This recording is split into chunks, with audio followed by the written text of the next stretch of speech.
RER, information. Et nous retrouvons tout de suite le journal présenté par Éric Michel. Bonjour. Bonjour à tous. L'actualité immédiate, c'est cette manifestation de parents d'élèves depuis ce matin, quelques minutes, au niveau du lotissement Bel Air, au Bois-Blanc-Sainte-Rose. Les parents dénoncent l'insécurité du ramassage scolaire dans ce secteur. Furieux de cette manifestation, le chauffeur du bus a abandonné le véhicule, laissant enfermer à l'intérieur des enfants.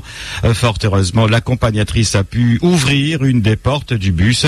Véhicule toujours bloqué par les parents d'élèves en colère.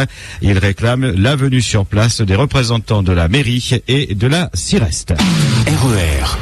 Une femme retrouvée morte à son domicile hier à la rivière Saint-Louis. Ce sont les voisins inquiets qu'elle ne répondait plus aux appels qui ont donné l'alerte. À l'intérieur de la maison, les pompiers ont découvert le corps d'une femme d'une 50aine d'années, gisant nue au milieu de la pièce. Des traces de sang ont également été relevées. Il s'agit d'une orthophoniste qui n'avait plus donné de signe de vie depuis plusieurs jours. Une enquête a été ouverte, mais selon les premiers éléments, la mort serait d'origine naturelle.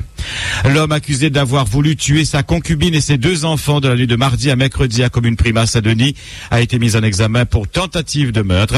Ce soir-là, selon sa compagne, il aurait mis le feu à la maison. C'est grâce au petit garçon de 10 ans qui a alerté la maman que le pire ne s'est pas produit. Ils ont réussi à échapper aux flammes en passant par le toit de la case. La famille de l'accusé soupçonne la concubine de coups montés. L'homme a été placé en détention provisoire en attendant son procès devant les assises. On vous le signalait hier matin, une jeune femme qui faisait route vers la maternité de Saint-Pierre a dû être obligée de s'arrêter sur la bande d'arrêt d'urgence au niveau de la sortie des casernes. Evan était impatient de voir le jour. Sa maman, Lorenza, a accouché à l'arrière de la voiture, aidée de sa maman et de sa tati. Un heureux événement qui a perturbé la circulation en raison des nombreux véhicules de secours et de l'équipement. Le temps de couper le cordon ombilical, de rassurer l'enfant et la maman. Le cortège médical a ensuite pris la direction de la maternité de l'hôpital de Saint-Pierre. Bienvenue à Evan, félicitations aux parents et puis merci aussi aux auditeurs qui nous ont tenus informés sur le 39 16 16. RER. Grève suspendue chez les pompiers hier à l'issue de 3 heures de discussion avec les élus du Conseil général du service départemental des secours et d'incendie. L'intersyndicale des soldats du feu a annoncé la suspension du mouvement commencé lundi. Au centre du conflit, la création d'une nouvelle prime pour compenser la perte des primes indexées jugées illégales. Si le Conseil général a décidé de ne pas demander le remboursement des sommes perçues à tort, il s'oppose fermement à la création d'une nouvelle prime. La présidente de l'Assemblée estimant que les pompiers sont déjà bien payés pour réclamer une nouvelle prime. Une position ferme qui semble avoir déstabilisé les syndicats, d'autant que Nassima Dindar ne veut pas seulement aborder cette question de prime, mais tout remettre à plat au sein du SDIS. Pour cela, elle a fixé un calendrier, une méthode de travail, de rencontres aussi tout au long de ce mois de mai. Hier, l'intersyndicale n'avait pas d'autre choix donc que de se plier à ce planning. Nouvelle réunion lundi. Toujours aucune issue dans la grève à Carrefour, à Sainte-Suzanne. 90% des salariés de la grande surface ont cessé le travail pour réclamer notamment une augmentation de salaire. 50 à 60 euros pour les syndicats, 20 euros bruts proposés par la direction. Hier, un barrage filtrant a été mis en place devant l'entrée principale du magasin. Aucun client ne peut rentrer. Les grévistes réclament l'ouverture immédiate de négociations. La direction semble ne pas être pressée. Audience reportée dans l'affaire Caroupaille contre l'élection du bureau de l'intersyndicale des transporteurs. Le chef d'entreprise Saint-Andréen conteste la présence dans ce bureau de Louis Carpaille, qui ne serait pas le représentant de la Fédération nationale des transports de voyageurs, comme il le prétend. L'affaire devait être examinée hier par les juges, mais elle a été renvoyée au 16 mai prochain. Le Front de gauche organise ce dimanche un pique-nique citoyen pour la 6e République à Cap-Omar, à Saint-Paul.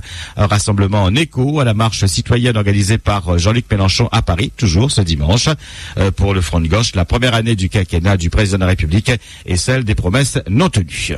RER.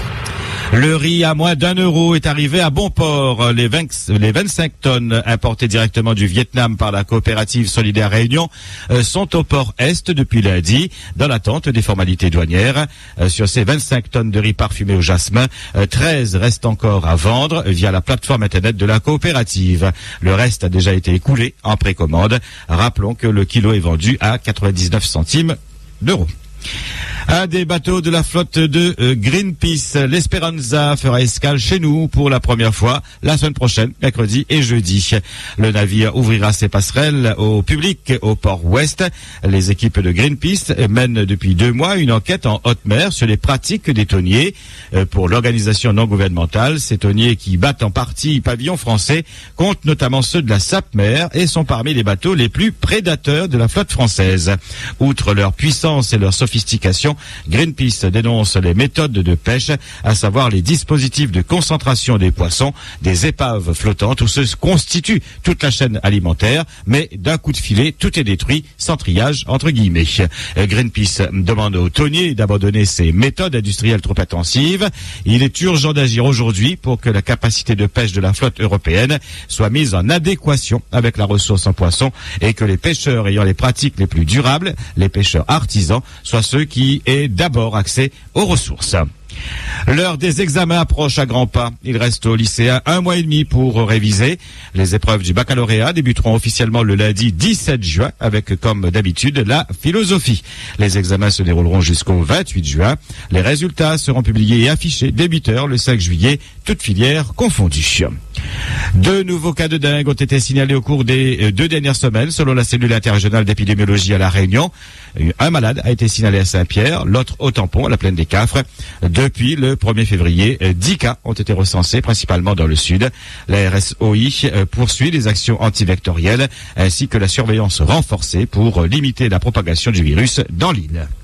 RER. Votre question d'actualité aujourd'hui, avez-vous un animal domestique? Quel est-il? Que vous apporte-t-il? Vos réactions en direct sur le 47 2x33 et le 47 2x34 à 9h et 11h. Sur Facebook, rendez-vous sur la page RER Radio officielle et puis sur notre site internet www.rer.re. La 37e édition de la foire agricole de Brapano ouvrira ses portes officiellement demain avec un grand défilé à partir de 9h dans la ville. Mais dès ce soir, début des festivités avec la soirée charme et l'élection de Miss. Sous le thème agriculture, alimentation, environnement, tous acteurs, la manifestation se déroulera jusqu'au 12 mai. 200 000 visiteurs sont attendus. Ouverture aussi demain du 25e salon de la maison au parc des expositions de Saint-Denis. 500 exposants vous attendront jusqu'au 12 mai. Les organisateurs espèrent là attirer plus de 120 000 visiteurs. RER. 8h07 sur RER, c'est le point final à cette édition et à ce 5-8. Merci à tous de votre fidélité, de votre attention. Bon vendredi. RER, la radio qui vous transporte sur toute l'île.